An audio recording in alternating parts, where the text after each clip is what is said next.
ప్లేయర్లకు board serious warning. ఆట మధ్యలో ప్రేమాయణాలకు break. ఫ్రాంచైజీలకు గట్టి షాక్ ఇచ్చిన బోర్డు. నిబంధనలు అతిక్రమిస్తే చర్యలు. హోటల్ గదుల్లో నిఘా. ఆటగాళ్లపై పంజా. వేడివేడిగా పుదీనా rice, dry chicken, special chicken curry, fish fry. Organic రుచి, బెస్ట్ ప్రైస్. నేరుగా మీ ఇంటికే. ఆర్డర్ కోసం కింద నెంబర్కు వాట్సాప్ చేయండి. భారతదేశంలో క్రికెట్ ఆటకు ఉన్నంత క్రేజ్ దేనికి లేదు. అలాగే ఆటగాళ్లకు ఉన్నంత డిమాండ్ మరెవరికి లేదు. ఒకవైపు క్రేజ్, మరోవైపు కోట్లు. చుట్టూ విశాలమైన ప్రపంచం, అందులో అందమైన అమ్మాయిలు. ఆపేవారెవరు, అడ్డు చెప్పేవారెవరు? చిన్న క్రికెటర్ నుంచి బడా క్రికెటర్ వరకు ఈ మాయలో మత్తులో పడి కొట్టుకుంటున్నవారే, చిత్తైన వారే. అందుకే ముందుగానే ప్రమాదాన్ని పసిగట్టిన భారత క్రికెట్ బోర్డు కొరడా జులిపించింది. ఎవరైతే గర్ల్ ఫ్రెండ్స్ని ఎగేసుకొని తెగ తిరిగేస్తున్నారో వారికి నిబంధనల రేఖ గీసింది. మరెంతవరకు ఇది ఫలితాన్ని ఇస్తుందో వేచి చూడాల్సిందే. మరి మన క్రికెటర్ల ముద్దు ముచ్చట్ల గురించి చెప్పుకుందామా?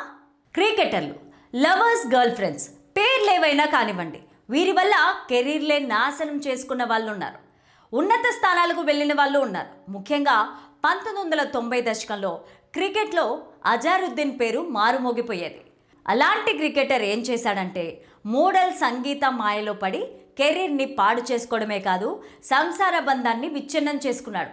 ఆ తర్వాత బెట్టింగ్ ఆరోపణలతో క్రికెట్ మైదానం నుంచి అత్యంత అవమానకర రీతిలో బయటకు వచ్చేశాడు. నిజానికి అప్పటికి తాను 99 టెస్ట్ మ్యాచ్లు ఆడాడు. ఒక్కటి ఆడి ఉంటే 100 టెస్టులు పూర్తి చేసిన క్రికెటర్గా భారత క్రికెట్ హిస్టరీలో నిలిచిపోయేవాడు. అలాంటి అరుదైన అవకాశాన్ని చేజార్చుకున్నాడు. ప్రస్తుతం అతనిపైన వచ్చిన ఆరోపణలన్నీ రుజువు కాలేదు. ప్రస్తుతం తాను తెలంగాణ రాష్ట్ర మంత్రిగా కూడా పనిచేస్తున్నారు. అనంతరం స్టార్ క్రికెటర్ విరాట్ కోహ్లీ కూడా హీరోయిన్ అనుష్క మాయలో పడి కెరీర్ పాడు చేసుకున్నాడనే విమర్శలు వచ్చాయి. ఆ తర్వాత ఆమెను పెళ్లి చేసుకుని కెరీర్ని గాడిలో పెట్టుకుని సక్సెస్ అయ్యారు. జస్ప్రీత్ బుమ్రా కూడా స్పోర్ట్స్ యాంకర్ సంజనా గణేష్ని పెళ్లి చేసుకున్నాడు. వీరిద్దరూ వివాదాలకు దూరంగా అన్యోన్యంగా జీవిస్తున్నారు. తాజాగా హార్దిక్ పాండ్యా తన గర్ల్ ఫ్రెండ్తో చేస్తున్న రచ్చ నెట్టింట వైరల్ అవుతోంది. అతనికి హర్షదీప్, యశస్వి జైస్వాల్, ఈశాన్ కిషన్ తదితరులు తోడయ్యారు. ఈ గర్ల్ ఫ్రెండ్స్ ఏం చేస్తున్నారంటే హద్దులు దాటేస్తున్నారు. అంటే వ్యక్తిగతంగా కాదు, అంతర్జాతీయ క్రికెట్లో విధించిన హద్దులను దాటేస్తున్నారని అంటున్నారు. నిజానికి మ్యాచ్ జరుగుతుండగా క్రికెటర్స్ భార్యలు, పిల్లలు, గర్ల్ ఫ్రెండ్స్ ఎవరైనా సరే డకౌట్లోకి రాకూడదు. అలాగే క్రికెటర్ల డ్రెస్సింగ్ రూమ్లోకి వెళ్ళకూడదు. అంతేకాదు, వీళ్ళందరూ క్రికెటర్ల బస్సుల్లో ఎక్కేస్తున్నారు. వాళ్ళు బస చేసే హోటల్లోకి వెళ్ళిపోతున్నారు. గ్రౌండ్ లోపల తప్ప బయట అంతా రౌండ్లు కొట్టేస్తున్నారు. క్రికెటర్లలో మ్యాచ్ ఫిక్సింగ్ల భూతం ఎంత లేదనుకున్నా ఏదో ఒక రూపంలో వెంటాడుతూనే ఉంటుంది. అంతేకాదు, క్రికెట్ బుకీలు ఒక్కోసారి అందమైన అమ్మాయిలను క్రికెటర్లపైకి బల విసురుతూ ఉంటారు. అందుకే జాగ్రత్తగా ఉండమని క్రికెటర్లను బీసీసీఐ హెచ్చరిస్తోంది. ఇకపోతే మ్యాచ్ ముందు కోచ్లు, సీనియర్లు, ఆటగాళ్ళందరూ కలిసి గేమ్ ప్లాన్ని చర్చించుకుంటూ ఉంటారు.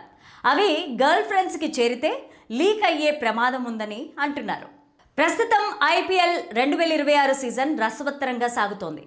2-3 మినహా మిగిలిన టీములన్నీ చక్కగా ఆడుతున్నాయి. క్వాలిఫైయింగ్ 4కి దాదాపు 8 టీంలు పోటీ పడుతున్నాయి. అందుకని రాబో మ్యాచ్లన్నీ పోటాపోటీగా సాగనున్నాయి. ఈ తరుణంలో మైదానం వెలుపల జరుగుతున్న పరిణామాలు క్రికెట్ వర్గాల్లో ప్రకంపనలు క్రియేట్ చేస్తున్నాయి. ఆటగాళ్ల ఏకాగ్రతను దెబ్బతీసేలా అనధికారిక వ్యక్తుల ప్రవేశంపైన భారత క్రికెట్ నియంత్రణ మండలి అగ్గి మీద గుగ్గిలమవుతోంది. క్రమశిక్షణ విషయంలో రాజీ పడే ప్రసక్తే లేదని స్పష్టం చేస్తూ క్రీడాకారుల వ్యక్తిగత జీవితాలకు, వృత్తిపరమైన బాధ్యతలకు మధ్య గీత ఉండాల్సిందే అంటోంది. ఇది దాటవద్దని ఆటగాళ్లను, ఐపీఎల్ నిర్వాహకులను హెచ్చరిస్తోంది. క్రికెట్ మైదానంలో పరుగులు సృష్టించాల్సిన స్టార్ క్రికెటర్లు ప్రస్తుతం తమ రూమర్డ్ పార్ట్నర్లతో వార్తలు నిలుస్తున్నారు. ఇది క్రీడా స్ఫూర్తికి విరుద్ధమని భావిస్తున్న బోర్డు దీనిని అడ్డుకోవాలని నిర్ణయించుకుంది. ఇందుకు బాధ్యత ఆయా ఫ్రాంచైజీలదేనని బోర్డు తేల్చి చెప్పేసింది. అనుమతి లేని వ్యక్తులు టీమ్ ఎన్విరాన్మెంట్లోకి ఎలా వస్తున్నారని ప్రశ్నించింది. భవిష్యత్తులో ఇటువంటి ఉల్లంఘనలు జరిగితే కఠిన చర్యలు తప్పవని హెచ్చరించింది. ఆటగాళ్లకు ఇచ్చే సౌకర్యాలను దుర్వినియోగం చేస్తే ఫ్రాంచైజీలు భారీ మూల్యం చెల్లించుకోవాల్సి ఉంటుంది. క్రమశిక్షణ విషయంలో ఏమాత్రం అలసత్వం వహించినా ఊరుకోమని బోర్డు స్పష్టం చేసింది. హోటళ్లలో సీసీ కెమెరాల నుంచి లీక్ అయిన ఫుటేజీలు సామాజిక మాధ్యమాల్లో హల్చల్ చేస్తున్నాయి. ఇది కూడా బీసీసీఐకి కొత్త తలనొప్పులు తెచ్చిపెడుతోంది. అంతేకాదు, నిబంధనలు అతిక్రమించే వారిని విచారించి చర్యలు తీసుకోవడానికి ప్రత్యేక బృందాన్ని ఏర్పాటు చేసింది. అయితే పెళ్లైన క్రికెటర్లు కొందరేమంటున్నారంటే నెలల తరబడి భార్యా పిల్లలకి దూరం ఉండడం కష్టమని చెబుతున్నారు. వారు కళ్ళ ముందుంటే ఆటపైన దృష్టి పెట్టవచ్చని, లేకపోతే దూరంగా ఉండి ఇంట్లో వారి కష్టాలు తెలిస్తే అది ఆటపైన ప్రభావం చూపిస్తుందని వాపోతున్నారు. అత్యంత ఏకాగ్రతతో ఆడే ఆట క్రికెట్ అని బోర్డు ప్రతినిధులు గుర్తు చేస్తున్నారు.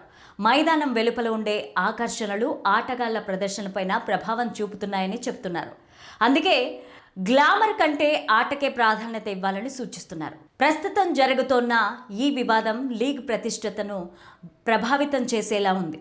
అందుకే తక్షణమే దిద్దుబాటు చర్యలు చేపట్టాలని బోర్డు భావిస్తోంది. అందువల్ల క్రికెటర్లు కూడా ఎదిగేటప్పుడు కొంచెం ఒదిగి ఉండాలని నెటిజన్లు సూచిస్తున్నారు.